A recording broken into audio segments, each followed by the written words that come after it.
Pak Aswin gimana nih tentang topik kita malam hari ini? Malam hari ini kita bicara sebuah topik yang menurutku cukup underrated ya. Aha. Biasa nggak diperhatikan orang-orang ya. Tapi sebenarnya ini adalah topik yang menarik yang biasanya mencakup seluruh aspek trading Oke, seperti itu. Ya, jadi menarik sih, menarik. hari ini Pak Aswin mau kasih materi apa nih? Materi saya lebih bahas ke psikologi lah. Psikologi, psikologi trading lah ya. Jadi kita bicara mind ya. Hmm. Mhm. Bagaimana membentuk sebuah framework ya supaya trading itu ya, karena saat trading itu kita sering ya secara psychologically dipengaruhi oleh greed dan fear ya kalau bahasanya ya. Jadi itu bisa mempengaruhi keputusan kita gitu. Nah, ini menarik untuk Oke, dibahas. karena memang kalau misalnya main trading itu akan mengaitkan juga akan terkait juga dengan emosi ya. Kalau pas Nah, lagi mau betul. cut loss galau, kalau pas lagi terlalu udah dapet cuan terlalu happy, malah terlalu greedy tadi atau rakus tadi atau serakah gitu ya. Ya, betul betul. Jadi kita kan sering dengar ya, sering dengar kalau mungkin apa namanya katanya Warren Buffett ya. Mhm. Nah, be greedy when others are fearful, lalu be fearful when others are greedy. Nah, itu kan sebuah patah. Cuman kan kita nggak tahu kan kadang-kadang greed dan fear itu apa, gitu loh. Nah, ini nanti kita bahas. Oke, Hmm. ini Pak Aswin mau langsung aja kasih materinya. Boleh, boleh, boleh. Oke, Jadi nanti ada pertanyaan di apa ya Q&A di belakang ya. yes, ya. Untuk sekarang saya berikan waktu dan kesempatan untuk Pak Aswin memberikan materi terkait dengan topik kita malam hari ini. Jadi saya lebih bahas bagaimana kita menata mindset kita ya, psikologi kita, Mhm. terutama terkait dengan greed dan fear. Nah, greed dan fear ini sebenarnya bukan cuma sepatah kata itu ya. Sebenarnya greed dan fear ini adalah sebuah dinamika pasar. Ini dua hal yang sangat diperlukan ya supaya market itu bergerak. Mhm. Oke, jadi kita lihat greed dan fear ini harus dari perspektif yang berbeda. Ya, jadi bukan cuma beli beli saat murah, jual saat ada greed gitu ya, nggak seperti itu. Jadi kita yang bisa ngerti dan bisa membaca kondisi ini, nah ini bisa memanfaatkan, bisa menjadi sumber cuan lah bahasanya lah. Hmm. Buat yang terombang-ambing di tengah-tengah, nah biasanya jadi victim gitu. Oke. Nah, greed itu sebenarnya sebuah faktor penting ya, karena dengan greed ini itulah yang bisa mengangkat harga. Oh, Ya, oke. iya betul. Karena gini, sebuah harga dari 1.000 bisa ke 7.000 karena ada faktor greed ini. Oke. Ya. Jadi jadi kita lihat dari dua sisi lah ya. Dari sisi investor gimana, dari trader gimana. Ya, plus minus ya. Jadi plusnya ini greed ini yang bisa mengangkat harga. Nah, ini kontranya apa? Jeleknya apa? Greed ini kadang-kadang sering menimbulkan overconfidence. Oke. Jadi overconfidence ya. Jadi misalnya kadang-kadang ada seorang trader gitu ya, nah, pengalaman saya itu kalau udah profit segala macam tuh, nah udah overconfidence itu kadang-kadang udah nggak ngikutin lagi rule-nya. Seperti misalnya stop loss, tadinya cuma 5%, 7%, sekarang stop loss-nya dikasih 20%. Nah, terus position sizing-nya, misalnya biasanya masuk eh, per satu slot gitu ya, 2 juta, 5 juta, sekarang 10 juta. Ya, ini yang kita sebut overconfidence. Jadi udah nggak lagi mengikuti apa ya, rule tradingnya sendiri. Ya, biasanya kalau bahasa kita kalau udah profit tuh jadi abang jago. Nah, Oke. itu berbahaya. Jadi dari sisi investor kita lihat ya, market lagi greedy itu kita mencari alasan untuk melakukan profit taking. Nah, biasanya gitu. Dari sisi investor ya. Tapi dari sisi trader itu berbeda. Ya, karena kalau dari sisi trader nggak ada grid seperti ini, nah itu market nggak menarik. Oke. Nah, pada saat market yang bahasanya grid itu yang bisa mendorong harga 1.000 misalnya ke 4.000 atau 5.000, nah itu loh kita trading enak di sana gitu loh. Nah, jadi kalau kita lihat contoh per hari ini, ya, kondisi hari ini kelihatan lebih banyak fear-nya. Karena market lagi bearish ya. Jadi fear ini yang bisa mendorong harga itu turun. Oke, nah ini jadi kita harus lihat dari sisi faktor demand supply-nya lah. Nah, fear ini juga sering menimbulkan trauma. Trauma misalnya kita trading saham nih. Kita masuk sebuah saham, kita punya rule nih, sekian persen kita cut loss. Nah, habis cut loss biasanya naik lagi nih. Kadang-kadang ada istilah ya, kita nggak beli nggak turun nih. Begitu dibeli turun, nggak dijual, dia nggak naik. Kan seperti itu kan. Jadi ini kadang-kadang ini yang bisa merusak mental kita. Ya, jadi kalau misalnya saya ada contoh sih, dulu ada satu nasabahku yang seperti ini contohnya. Jadi dia cut loss. Jadi konsekutif untuk sebuah saham itu cut loss 2 kali. Nah, kali ketiga ternyata kondisi itu mestinya cut loss, dia tidak melakukan cut loss. Ya, karena berdasarkan trauma sebelumnya. Nah, ini psikologinya mulai rusak nih. Ya. Nah, dia mencoba untuk tidak cut loss, ternyata memang naik lagi. Tapi dia nggak sharing ke saya. Nah, ini udah gini ya, next ya dia masuk lagi saham, dia kan trader ya, buy low, kalau ada swing dia beli di bawah, kalau udah naik dia jual. Nah, satu hari ketemu saya nih, Pak, saya mau konsul. Nah, saya ketemu dia nih, oh saya dalam posisi loss nih Pak, ya ketarik ke bawah nih 30%. Saya tanya loh, Bapak kan disiplin kan, cut loss segala macam. Iya Pak, saya udah 2 kali cut loss ya, ketiga kali saya nggak cut loss ya, udah itu naik, bener gitu lah. Dan ternyata 1 kali saya nggak cut loss, saya turun 30%. Nah, kapok katanya. Nah ini loh, ini kan bahasanya sebenarnya kita trading kita punya rule, tapi kadang rule ini bisa rusak karena trauma ini. Nah inilah yang kita sebut di posisi fear ini ya. Nah dari sisi investor kita beda ya. Kalau fearful malah enak ya. Karena kan kita kalau udah gini kan harga-harga pada murah. Sebagai investor ya itu sekarang masa yang ditunggu-tunggu ya kan. Apalagi sekarang banyak viral ya, influencer katanya, wah ini BBR ini. Waktunya buy dan sebagainya karena udah murah. Nah, ini yang kita lihat ya, karena fear ada di market untuk investor mencari harga murah. Nah, itu bagus gitu loh. Nah, di trader juga konsepnya berbeda. Kita lihat fear ini, kita melihat kapan kita harus untuk exit ya, dan jangan masuk. Jadi kita beli saham tuh bukan cuma masalah saya beli saham dia bisa naik atau tidak ya, tapi saya juga harus tahu saham ini boleh dibeli apa enggak nih sekarang nih. Nah, jadi kita harus lihat. Jadi kita sebagai trader itu kita harus membaca lah ya perilaku pasar. Ya, harus balance antara greed dan fear. Kita harus bisa mengidentifikasi sekarang kondisinya apa gitu loh. Oke. Pak, nanya bentar boleh ya Pak ya? Menanggapi boleh, tentang greed dan juga fear ini. Kalau misalnya dilihat dari ceritanya, jadi yang lebih banyak merasakan greed dan fear ini akan kebanyakan trader ya Pak dibanding investor ya? Karena kalau investor itu kan jangka panjang, gimana mereka juga nggak terlalu yang main naik turun, nggak terlalu volatile gitu kan? Kalau gini, kalau sebagai seorang investor atau trader ya yang bisa fix ya, oh ini saya trader, oh ini saya investor nih, ya ada fix pada jalurnya masing-masing, itu bagus, nggak ada masalah. Yang masalah adalah yang trader jadi investor, investor akhirnya jadi trader. Nah itu loh, pindah jalur itu yang berbahaya. Nah itu yang kacau biasanya. Karena apa? Karena ada trauma. Misalnya awal-awal saya nih mau jadi investor, ya, saya udah megang sebuah saham, mau udah 4 bulan 5 bulan ya, kalau investor sendiri kan kalau kita bicara long term, biasa investor kan tidak melakukan cut loss ya, seperti itu ya. Nah, tapi konsepnya, wah ini kalau turun saya beli lagi di bawah nih kan, point of view-nya seperti itu. Nah, jadi di dalam perjalanannya kadang-kadang udah 6 bulan, saya beli saham nih, udah naik 20%.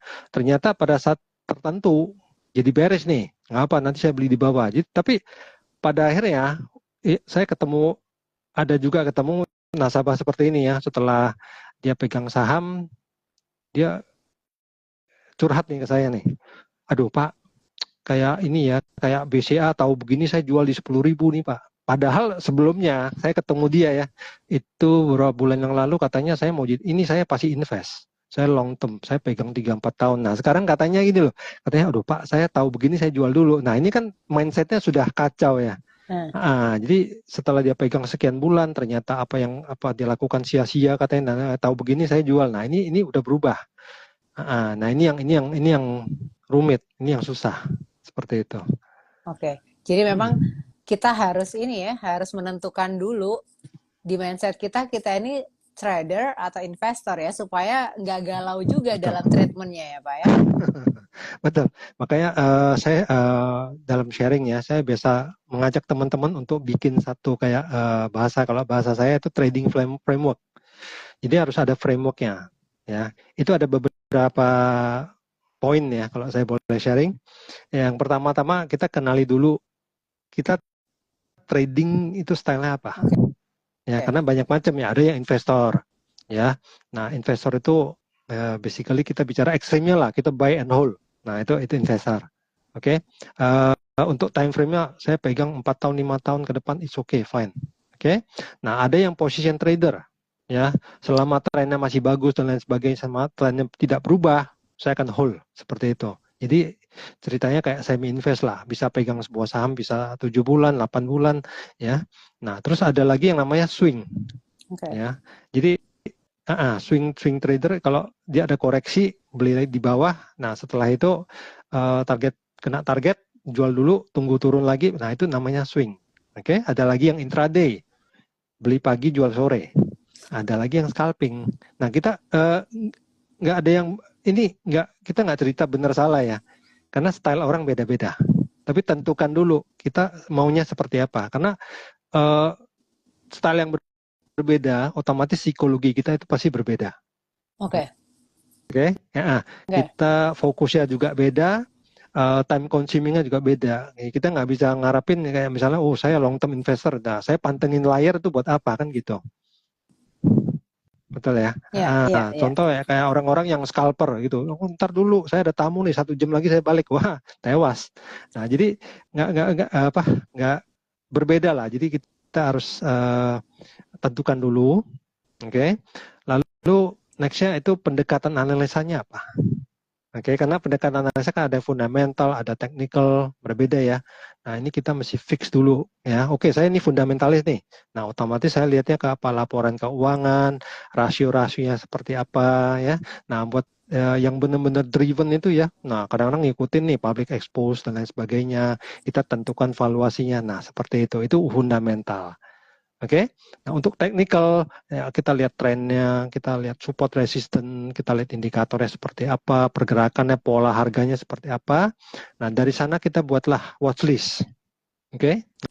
Nah watchlist ini nih saham-saham yang menurut saya bagus nih. Nah saran saya kalau sudah punya watchlist, trading within the watchlist. Jadi jangan trading di luar watchlist itu, karena watchlist itu kan otomatis kita udah analisa kan. Nah jadi cuman kadang-kadang pada saat kita lihat market berjalan nih, ini saham nih, ternyata ada pergerakan besar, volume besar. Jadi watchlist jadi nggak berguna. Jadi akhirnya masuk saham yang tidak masuk di watchlist. Nah ini kan udah di luar trading plan. Nah ini kan psikologinya kacau ya.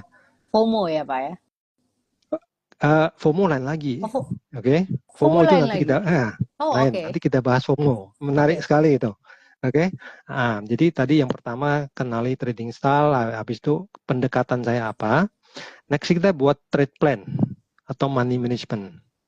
Nah ini framework ini itu bisa membantu sekali ya pada saat kita trading untuk mengurangi efek-efek psikologi. Oke. Jadi kalau kita punya trade plan itu apa? Trade plan itu saya beli saham apa? Udah tentukan nih saham ini. Tapi kita pastikan dulu alasan saya beli saham A atau B atau C itu kenapa? Alasannya apa? Yang tadi loh, fundamental atau technical. Oke. Kita mesti tahu ya saham apa yang harus dibeli, dan paling penting itu tahu saham apa yang nggak boleh dibeli nih. Oke.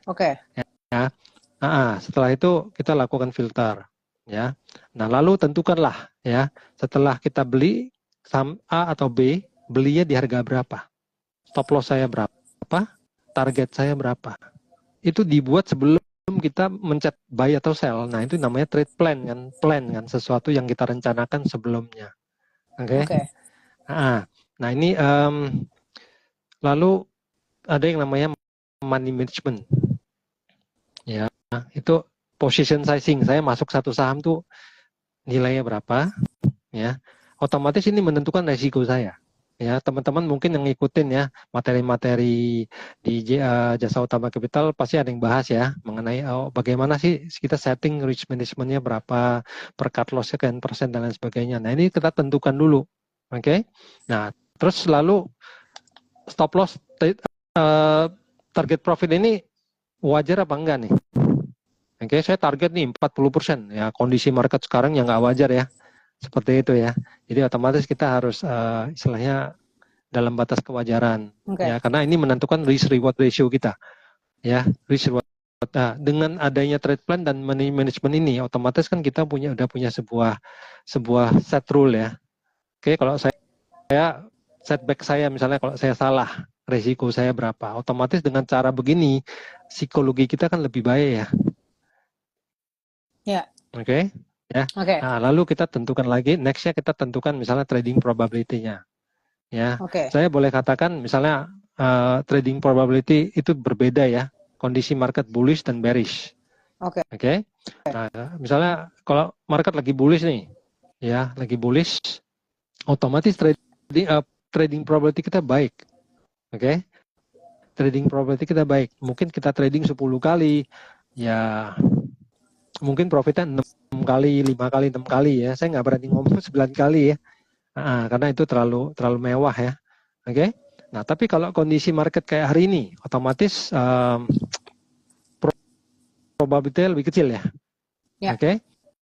Nah, mungkin trading 10 kita benarnya 4 ya. Nah, untuk itu assessment dulu. Dalam kondisi begini gimana? Nah, kita boleh juga lakukan misalnya udah gini, kita kecilkan position sizing-nya. Masuk saham yang lebih banyak, ya, tapi porsinya lebih kecil. Karena kita kan di dalam trading begini kan capital preservation ya. Bagaimana kita mempreserve capital kita itu yang terutama. Karena kalau kita udah modal kita udah susut kecil, akhirnya kita kan udah istilahnya berat ya untuk trading selanjutnya. Nah, seperti itu. Nah, setelah kita memiliki seperti ini, lalu kita monitoring. Ya, trading itu harus pakai jurnal trading ya. Lalu kita analisa performance kita secara berkala seperti apa. Nah, ini yang kita sebut trading framework. Oke. Dengan adanya trading framework seperti ini, otomatis kita lebih yakin ya masuk ke sebuah market ya. Oke, Pak. Ini sampai nyatat juga loh Pak? saya, Pak.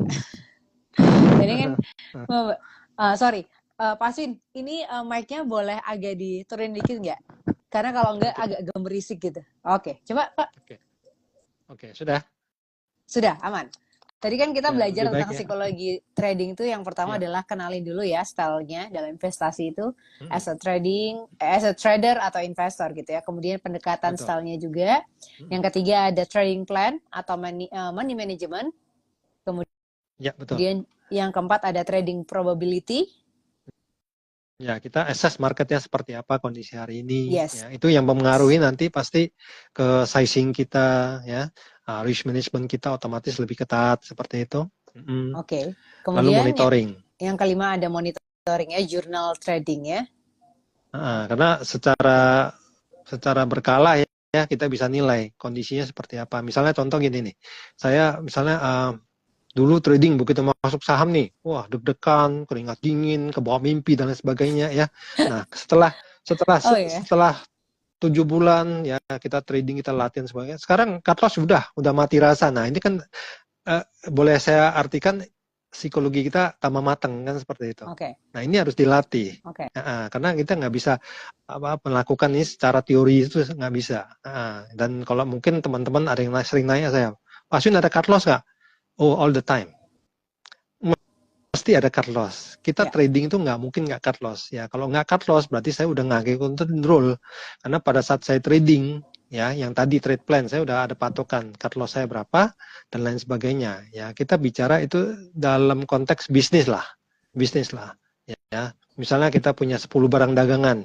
Masa sih semuanya laku kan gitu. Yang nggak laku ya otomatis saya jual lebih murah. Rugi pun nggak apa-apa.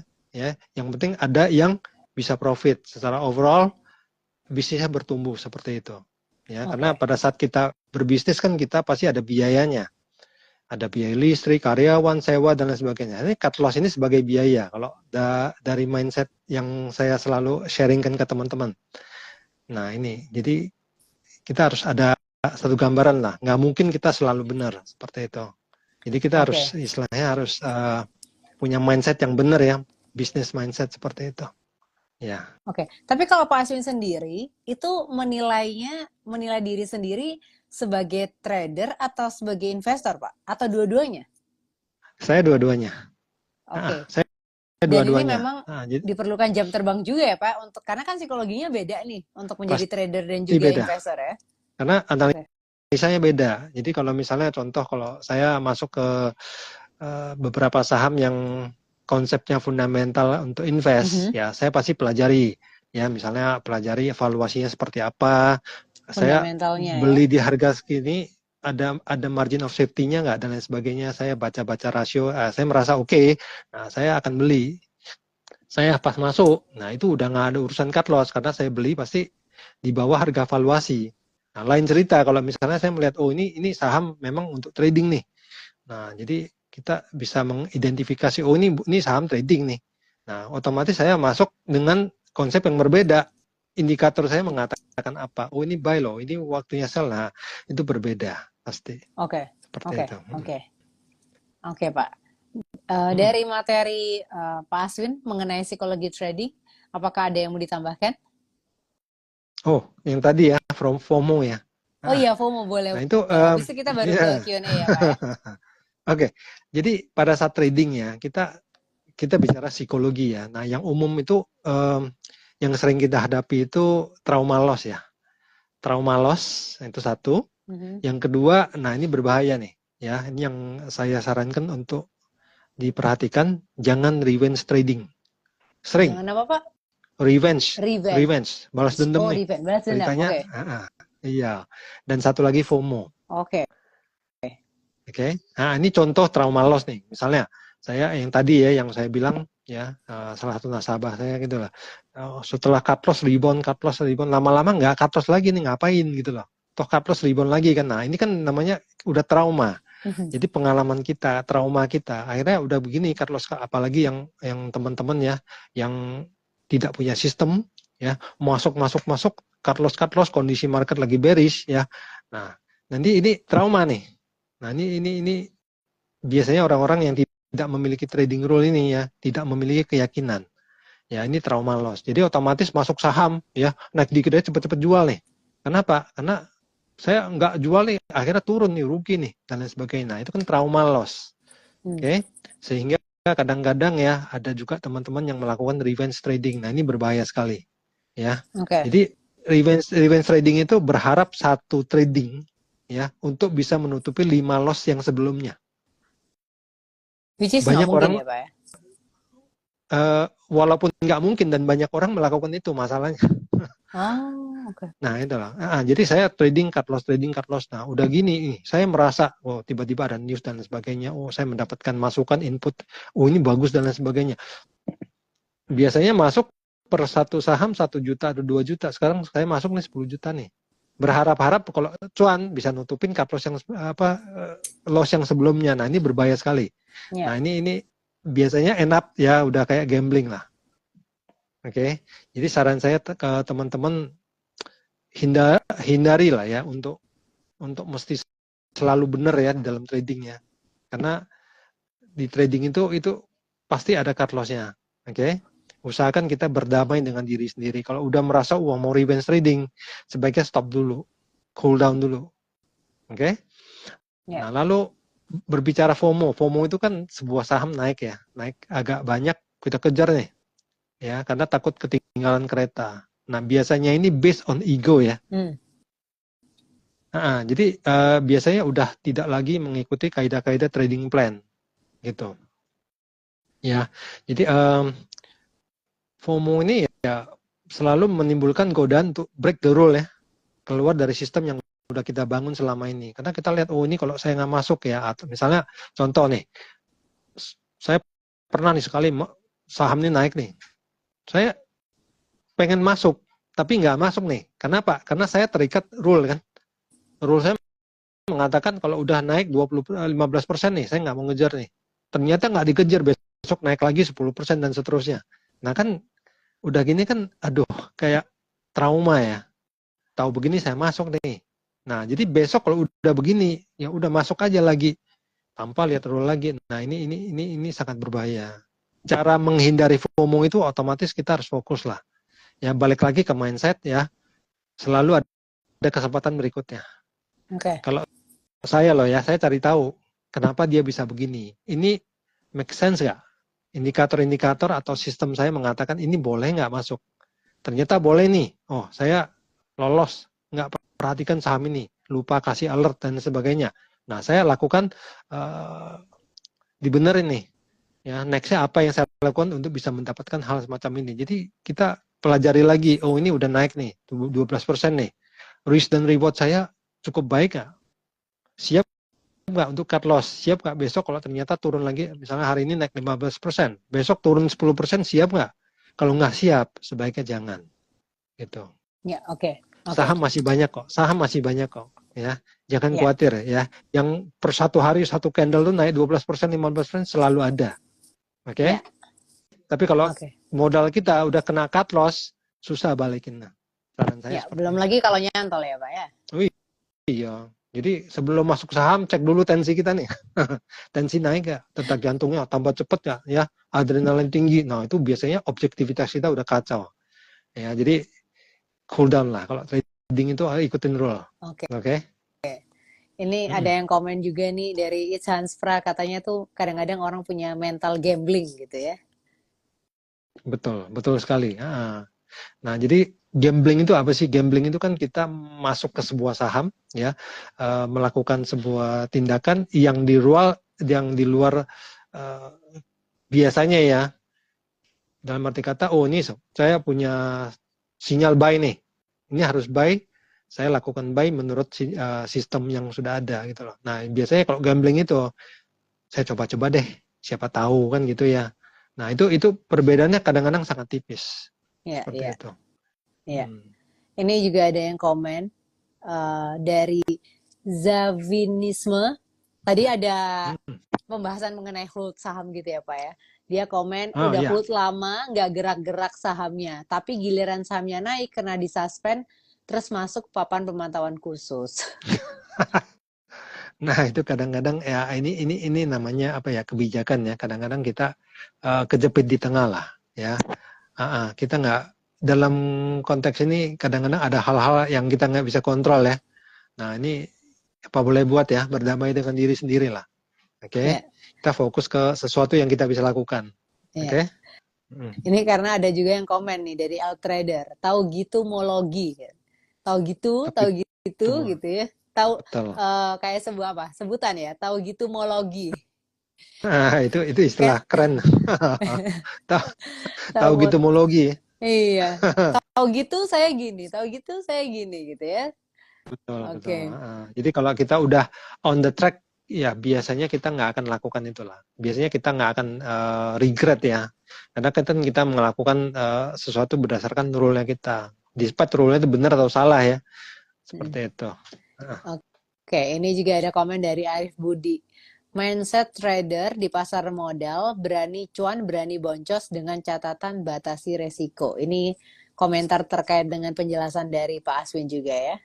Betul, Membatasi karena kalau resiko. kita bicara cuan, bicara resiko, itu kan kita bicara risk and reward ratio. Ya, jadi saya berikan contoh lah ya, perumpamaan misalnya kita trading 10 kali, ya, saya bisa katakan kadang-kadang kalau saya trading 4 kali, ya, portfolio saya, trading 10 kali yang benar cuma 4 nih, ya, yang loss 6, tapi overall portfolio saya bertumbuh. Mungkin nggak seperti itu? Ya mungkin aja, yang 4 kalau misalnya ya rata-rata kalau kita rewardnya 10%, yang loss cuma 5%, nah uang tetap tumbuh kan? Ya. Nah, jadi logiknya seperti itu. Jadi tetap harus disiplin, ini kadang-kadang yang sulit ya. Ya, betul sekali ya. Okay. Makanya si Selin, ada juga yang komen nih dari Selin, bener sih penting banget ngikutin trading plan ya. Jadi harus disiplin ya dalam trading plan juga, mengikuti trading plan ya. Betul. Oke. Karena kalau kita bicara cut loss ya, ada dua hal. Hal pertama ya, ada dua konsep nih, force error dan unforced error. Kayak main tenis ya. Oke. Nah, unforced error misalnya kita masuk semua udah ngikutin rule dan ternyata cut loss. Nah, ini apa boleh, Pak? Karena ini yang menentukan pergerakan kan market ya. Oke. Ya, tapi kalau kita tidak ikutin rule kayak tadi FOMO, nah ini udah namanya forced error ya. Sesuatu yang dipaksakan. Jadi akhirnya cut loss. Nah, ini yang harus kita pelajari. Ya. Kita cut loss, kita rugi. Ruginya kenapa? Ada banyak orang loh yang udah untung, kondisi saya masuk sebuah saham nih, untung 12%. Dia nggak tahu loh kenapa bisa untung loh. Iya. Nah kayak gini kan artinya kan kita dalam kondisi begini nggak bisa direplikasi, betul? Nggak bisa diulang kan? Karena kita nggak tahu kenapa kita untung. Nah ini gunanya iseng-iseng kita buat beruntung jurnal gitu ya. Yes, betul. Oke, itu gunanya untuk kita punya ini juga ya. Yes. Punya trading plan ya. Oke. Ini sudah ada pertanyaan terpilih, Pak. Langsung saja ya. Saya akan undang satu orang dari Gen Z kita. Namanya adalah Pujo Santoso. Sebentar, saya undang terlebih dahulu. Kita bahas psikologi ya. Ya. Oke. Sebentar. Saya sudah mengundang Pujo Santoso. Apakah sudah bisa join? Oke. Ini dia. Selamat malam. Selamat malam, Pujo. Iya, selamat malam, Kak. Ini kenalan dulu. Ini Pak Aswin. Pak Aswin, ini Pujo, salah satu Gen Z juga. Yang halo. Sudah... Selamat malam, Pujo. Selamat malam, Kak. Oke, ini sudah ada pertanyaan yang ditulis oleh Pujo dan terpilih. Pujo, pertanyaannya apa nih? Saya mau nanya nih kok, bagaimana cara mengatasi overtrade ya pada saat trading atau scalping, dan juga hal apa yang perlu diperhatikan ketika membeli saham, terutama pada saat open market ataupun pada saat closing market untuk mencari saham BSJP yang bagus gitu untuk dibeli. Ya gitu sih. Oke, kita bicara overtrading itu konteksnya apa dulu nih? Ya, karena overtrading itu biasanya berlaku untuk teman-teman yang saya lihat ya, itu di account margin biasanya seperti itu. Nah, jadi kalau selama kita punya dana, ya kita mengikuti money management, ya itu rasanya overtrading itu jarang ya seperti itu. Ya, jadi saran saya untuk tidak overtrading, kita ikutin money management ya dari awal. Makanya kita punya planning dulu. Ya, saya misalnya punya dana nih, ya. Saya masuk ke berapa saham, per sizing itu nilainya berapa, ya untuk bisa beli sekian saham, ya. Nah, itu kita harus strict dari sana. Jadi kadang-kadang setelah kita udah punya posisi dan lain sebagainya, kita masuk lagi saham dan ternyata di luar money management, kita sebelum melakukan itu, kita planning dulu. Saya masih ada dana tambahan nggak, ada dana dingin nggak, seperti itu. Ya, kita selalu harus planning lah supaya overtrading ini nggak terjadi ya. Oke. Ya. Lalu menjawab soal scalping untuk untuk opening dan closing. Open market dan closing market. Ya, jadi mungkin Pujo mungkin perhatikan nggak kalau misalnya jam-jam opening dan jam-jam closing ya, biasanya itu volatilitasnya agak tinggi ya. Setuju nggak? Setuju. Jadi kalau kita, jadi sebenarnya kalau untuk scalping seperti itu ya, otomatis kan pas pembukaan kita nggak tahu kan arahnya kemana, ya. Jadi kalau yang kita bisa lakukan adalah tetap ke trading plan kita. Kita beli di harga berapa, stop loss dan lain-lain kita lakukan dulu. Di Jasa Market Capital kan ada yang namanya ada smart order ya. Nah kita setting dari sana dulu. Oke. Nah, biasanya kata orang ya, kalau misalnya opening market itu jam-jamnya amatir. Oke. Closing market itu jam-jamnya profesional. Ya, nah jadi saran saya tetap lah ya, kita harus punya trading plan ya. Jadi buat saya itu nggak masalah mau opening, mau di tengah-tengah, ya malah kalau saya pribadi, saya lebih suka, saya pribadi loh ya, karena kan setiap orang berbeda ya. Saya pribadi lebih ke kondisi marketnya stabil nggak gitu. Oke, kalau market terlalu volatile, buat saya agak riskan, karena saya sifatnya agak konservatif. Seperti Oke. itu. Mungkin menjawab? Iya kok. Oke. Terima kasih. Oke. Sama-sama. Anyway, ini Pujo adalah salah satu Gensi yang ikut batch kedua Ya. karena dia berhasil ikut giveaway batch pertama. Bener ya Pujo ya? Iya, betul, Kak. Nah, jadi kan di Keren. batch pertama itu ada giveaway. Nah, akhirnya Pujo terpilih nih. Jadi congratulations akhirnya bisa masuk ke batch kedua ya. Mantap. Iya. Oke. Semoga setelah masuk ke batch 2 season kedua ini makin jago main sahamnya, makin bijak juga, psikologinya juga makin mateng ya. Iya. Yang Oke. mesti dipelajari banyak lah ya. Oke. Ya, belajar dari mentornya ya. Ini Pujo dari mana kalau boleh tahu? Ikut gabung dari JUC yang mana? Saya dari JUC Pusat, Kak. Pusat, Jakarta berarti ya? Iya. Oke. Kalau gitu terima kasih banyak Pujo atas pertanyaannya. Terima kasih juga sudah ikut bergabung di IG Live malam hari ini. Good luck ya. Iya, Kak. Good luck. Oke, terima kasih. Oke, selanjutnya saya ingin mengundang ada Fatkul Majid. Saya mohon maaf kalau ada kesalahan penyebutan nama. Sebentar, saya coba undang terlebih dahulu. Ada Fatkul. Sebentar. Fatkul Majid.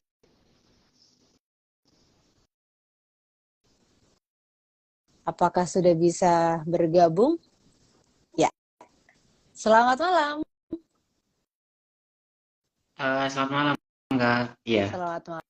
Malam. Ini kameranya bisa dibalik dulu. Oh, sebentar. Oke. Ya. Oke. Sorry. Ini saya takut salah nyebutin nama, tapi bener ya namanya Fatkul ya? Atau sebutannya apa nih? Iya. Fatkul Majid, ya Fatkul. Kak, gitu. Fatkul. Oke. Iya. Fatkul. Nah, ini kenalin, Thank you, ini Kak. ada Pak Aswin juga. Ini Fatkul dari JUC mana nih? Saya dari JUC Semarang. Oh, Semarang. Oke, Semarang. Oke. Cakep. Oke. Banyak banget ya. Ada yang dari Jakarta, yang dari Semarang. Fatkul boleh langsung aja pertanyaannya apa nih untuk Pak Aswin? Iya, izin Pak, kemarin saya bertanya itu tentang ini overtrade. Sebenarnya kan saya kan sebenarnya masih mahasiswa nih ya. Nah, tiap hari itu sebenarnya ada kayak target trading tuh, misal saya cari mungkin 50 sampai 100 ribu nih. Ya kan? Oke. Nah, itu sebenarnya udah dapat nih misal di jam 9 sampai jam 10. Nah, cuman tuh kadang kalau misal setelah selesai dapat cuannya itu masih ada keinginan buat lanjut gitu loh. Nah, sebenarnya yang saya tanyakan tuh gimana sih cara berhenti, cara biar syukur gitu lah maksudnya. Sebenarnya saya sering tanya kayak gini cuman belum dapat jawaban yang puas gitu. Jadi mungkin nanti bisa dibantu sama Pak Aswin gitu gimana sih caranya biar bisa berhenti. Pas banget ya Pak ya, dengan tema psikologi Iya, kita benar. juga ya. Mantap. Iya. Ini pertanyaan bagus ya. Iya. Saya kalau begini menganggap asumsi saya mungkin Fakul ini itu ya apa namanya trading pendek kayak scalping itu ya, betul? Dulu scalping, cuman mungkin karena sekarang lebih waktunya lebih kayak nggak ada waktu luang, itu lebih ke konservatif sih, mungkin jual sore gitu. Tapi udah ada whitelist tersendiri gitu. Oke, jadi trading itu pendek per satu hari begitu, seperti itu? Iya, kadang begitu. Oke. Nggak ada Jadi kayak trading sering. Oke. Nggak ada yang kayak trading Jadi sering tiap waktu gitu, nggak ada. Oke, nggak masalah, nggak ada masalah mesti trading setiap hari, nggak. Maksudnya kalau kita entry misalnya ya kayak Fakul gitu, entry pagi, misalnya kadang-kadang sore udah jual kan. Saya asumsi ini trading jangka pendek ya, betul ya? Iya benar. Jadi gini, untuk konsep ini ya, kita ada dua. Pertama-tama kita targetin dulu. Satu hari saya misalnya mudah mendapatkan sekian, ya. Kita harus berhenti. Tapi ya balik lagi ya, kalau saya pikir-pikir kalau kondisi ya kita bisa profit gitu ya. Profit kan otomatis kan ada yang benar gitu ya. Oh ini set rule saya, sistem saya, membaca saya udah bener. Ya kalau bisa cuan, bisa profit, ngapain berhenti kan gitu kan. Ya, kecuali kalau misalnya kondisi kita udah mulai dalam kondisi strict loss ya. Saya udah mulai cut loss nih, profit saya udah mulai loss 2 kali. Nah itu berhenti oke. Jadi kita jangan membatasi diri gitu loh. Jadi kalau kondisi kita udah benar, ya kita targetkan lah. Misalnya satu hari saya bisa udah dapatkan 100 atau 200 ribu. Ya. Nah artinya kan ada masalah ini konsisten atau tidak. Kalau ini konsisten, ya nextnya kita bisa tingkatkan misalnya 100 ribu, 200 ribu menjadi 300 ribu atau 400 ribu. Seperti itu. Ya. Nilainya kita besarkan atau kita tradingnya lebih sering ya seperti itu. Mungkin boleh saya salah sedikit. Jadi sebenarnya kalau misalnya nih saya udah dapat target nih ya, cuman maksud saya overtrade yang setelahnya tuh hasilnya tuh nggak begitu bagus gitu loh. Maksud saya after udah dapat target, terus masih maksain trading nih ya, habis itu malah jadi loss gitu loh maksud saya. Jadi kayak gimana sih biar tetap sesuai sama rule yang awal gitu maksud saya. Betul. Jadi ini umum ya. Ini sesuatu yang wajar lah ya, jamak ya. Karena pada saat kita kalau udah ini yang saya sebut ya, faktor greed itu udah mulai masuk. Saya udah dapet nih ya. Nah, target begini ya. Kalau udah selesai karena target kita udah tercapai. Misalnya ada orang yang mengatakan saya satu hari 5 trade udah cukup. Atau satu hari saya tradingnya misalnya udah menghasilkan 100 ribu udah cukup, udah ya. Karena biasanya kalau udah ditambah lagi ya, biasanya itu bisa berubah. Kecuali kalau kita memang bisa konsisten ya, kita pelajari dulu ya. Tapi kalau kita udah set target satu hari ya, nah itu memang harus stop ya. Saran saya kita bisa trading di time frame tertentu ya. Misalnya udah jam 10 udah kita tutup komputer seperti itu.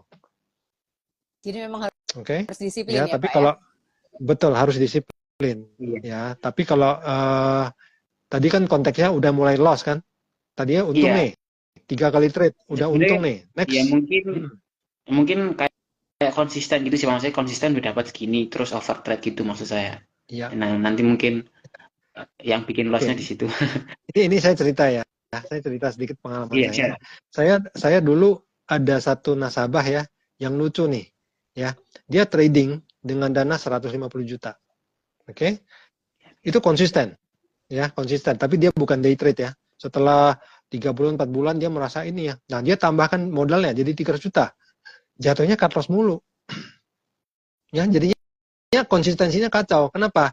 Karena dia belum siap untuk loss. Kan kalau misalnya kita masuk 150 juta kan dibagi sekian kan per cut lossnya sekian. Nah, ini angkanya besar, otomatis dia jadi apa ya? Jadi galau kan gitu. Ya, psikologi berbeda karena dulu sekali cut loss 300 ribu, sekarang cut loss sekali cut loss 600 ribu. Nah, pengaruh psikologi itu hebat, demikian hebatnya gitu loh. Jadi akhirnya dia turunkan lagi, udah dia bisa lanjut lagi gitu loh. Nah, ini salah satunya. Jadi kalau saya lihat memang kita ada batas tertentu, kita jalanin dulu lah 6 bulan ya. Setelah itu pelan-pelan kita secara bertahap kita tambahkan lah modal kita atau trading frekuensinya kita tambah seperti itu. Oke. Iya siap. Fatkul, ini ada yang komen nih dari Altrader, katanya harus bersyukur berapapun cuannya. Terus dan yang komen juga nih Natania, bener nih kalau mulai ada greed yang awalnya niat copet malah ntar dirampok balik. Betul ya. Jadi harus konsisten. Biasanya begitu. Oke. Terima kasih untuk Fatkul yang sudah bertanya dan bergabung juga di IG Live malam hari ini. Semangat ya untuk konsisten disiplinnya ya. Semangat, makasih Kak, izin. Terima kasih, selamat malam. Oke, ini kita masih punya satu lagi pertanyaan. Tapi sebelum itu ini ada yang komen nih dari JUC Manado, dari Pak Grenly nih Pak. Komen, katanya saham mesti disayang Kak. Iya Pak Grenly ikutan join nih malam hari ini. Selamat malam Pak Grenly. Malam. Ini beliau komen, saham mesti disayang Kak, jangan dimainin.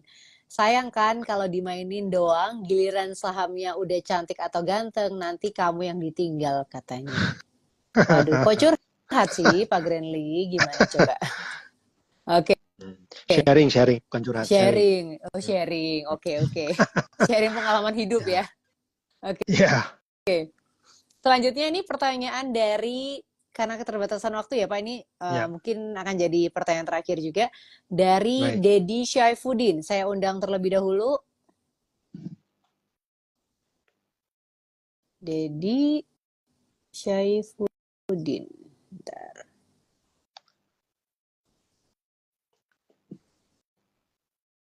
Saya undang terlebih dahulu Dedi Syaifuddin. Apakah sudah bisa bergabung? Tapi malam hari ini seru sekali ya Pak ya. Banyak sekali orang-orang yang ternyata masih muda tapi sudah belajar saham ya Pak. Ya, itu bagus ya. Namanya kan Gen Z. Iya. Cakep. Ya. Luar biasa. Regenerasi lah. Tapi anak-anak muda sekarang cukup kreatif ya. Iya. Cukup kreatif. Iya. Kalau boleh tahu Pak Aswin belajar saham waktu di usia berapa Pak? Saya dari tahun 2005 ya. Dari tahun 2005 ya. Karena anak zaman sekarang kalau dulu tuh zaman saya umur 20 itu masih mikirnya kuliah. Habis kuliah mau kerja ikut kantor apa? Kayak gitu. Nah, tapi kalau sekarang mereka udah berpikir mau ikut saham apa?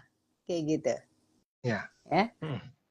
Sebentar, ini saya udah undang Dedi tapi belum bisa bergabung. Kalau gitu saya coba invite yang lain. Ada satu lagi dari Rio. Oke. Saya undang terlebih dahulu ada Rio Ardi Fernando. Apakah sudah bisa bergabung, Rio? Oke. Sebentar ya, Pak. Saya masih invite terlebih dahulu. Oke, sepertinya belum bisa bergabung. Oke. Kalau gitu, saya buka satu pertanyaan di kolom pertanyaan dari Sobat Jose yang bergabung malam hari ini. Kalau ada pertanyaan untuk Pak Aswin terkait dengan psikologi trading, boleh langsung saja tulis pertanyaannya di kolom pertanyaan. Nanti kita akan bahas. Ini adalah the last question karena kita ada keterbatasan waktu juga. Oke. Kalau ada pertanyaan boleh ya langsung aja ditanya. Tadi ada yang nanya tapi nanya ini malah tentang emiten Pak. Ntar dikira ngebahas tentang rekomendasi stock pick lagi. Itu jadi besok, kita skip dulu ya. Besok ya. Itu besok. Besok ya. Besok pagi. Ada waktunya besok pagi ya. Ada waktunya. Oke. Tapi kalau terkait dengan psikologi trading gitu ya. Tadi Pak Aswin bilang kan sudah bergabung di saham, main saham itu dari tahun 2005. Jadi kan sudah 14 tahun ya Pak ya? Bener, lebih dong. Iya, 14 tahunan ya Pak ya? Lebih ya? Ya, itu udah 19 tahun ya? Bener nggak ya? 19 tahun ya? Ya, 19 tahun ya. Nah, itu mulai steady, maksudnya secara psikologinya udah bisa stabil itu setelah bermain berapa lama tuh Pak? Sekitar 5-6 tahun ya, nggak gampang ya. 5-6 tahun baru bisa konsisten secara psikologi ya? Yes, kalau ada yang bilang, wah saya konsisten, saya cuan konsisten, itu saya nggak terlalu percaya. Karena saya jalanin sendiri, karena itu nggak gampang. Ya, jadi kadang-kadang galau itu mesti ada. Cuman masalah kita ikut rule atau tidak. Kita punya disiplin untuk itu atau tidak gitu lah. Kadang-kadang ada yang bilang ini saham ini. Nah, saya bilang oh ini nggak masuk radar saya. Ternyata naik. Nah, udah lewat seminggu, tuh kan. Bapak sih nggak masuk tuh gini. Saya bilang nggak bisa karena saya harus mau nggak mau sekali saya melakukan nyebur ke kolam yang nggak bener besok ya kan yang lain pada berantakan. Nah gitu loh bisa seperti itu ya berarti udah stabil gitu loh. Dan ini ada pertanyaan Pak. Itu nggak gampang. Ya. Ada pertanyaan dari Agnes. Pertanyaannya adalah Kak, kan biasanya ada yang mager nih buat analisa. Kalau dari Pak Aswin, bagaimana konsisten membuat trading plan atau cara konsisten untuk membuat analisis? Ini pertanyaan dari Agnes.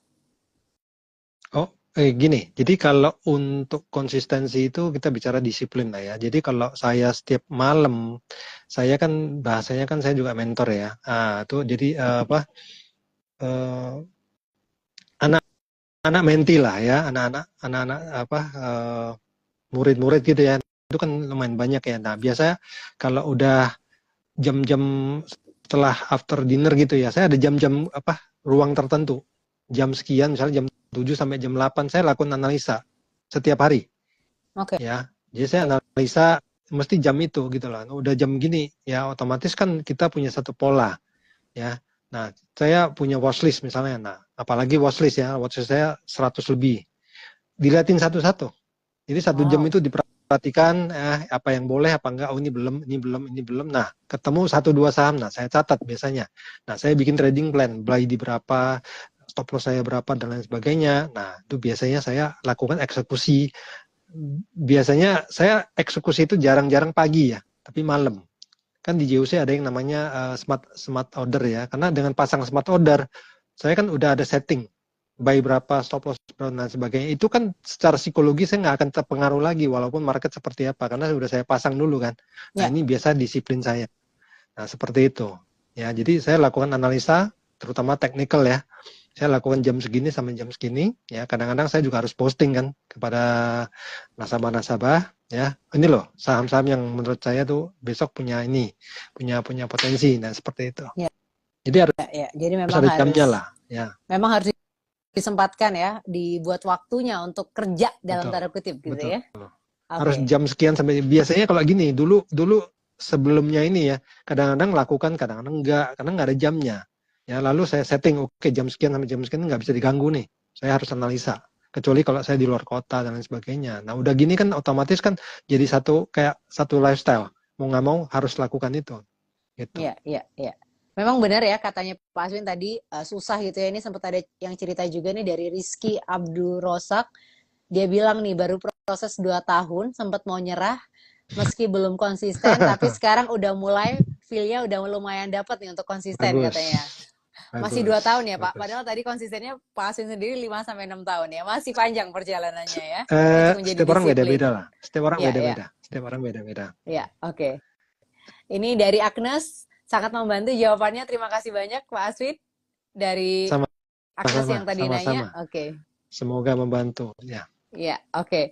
Sekali lagi terima kasih banyak untuk Sobat JOC yang sudah bergabung malam hari ini. Pak Aswin, terima kasih banyak untuk knowledge-nya tentang psikologi trading. Sama-sama, Terima sama-sama. kasih. Sangat detail penjelasannya dan juga sangat praktikal. Jadi terima kasih banyak ya. Semoga membantu. Oke. Ya, ini ada komen juga dari It's Pra. Consistency is the key. Iya, benar ya. Betul. Oke. Betul. Dan saya ingin mengajak sahabat JC semuanya untuk bisa bergabung minggu depan. Minggu depan ini tanggal 22 Juni itu hari Sabtu maksud saya. Hari Sabtu tanggal 22 Juni nanti akan ada workshop lewat Zoom dari jam 10 sampai jam 12 siang. Nanti speakernya ada Pak Robin dari JOC Solo.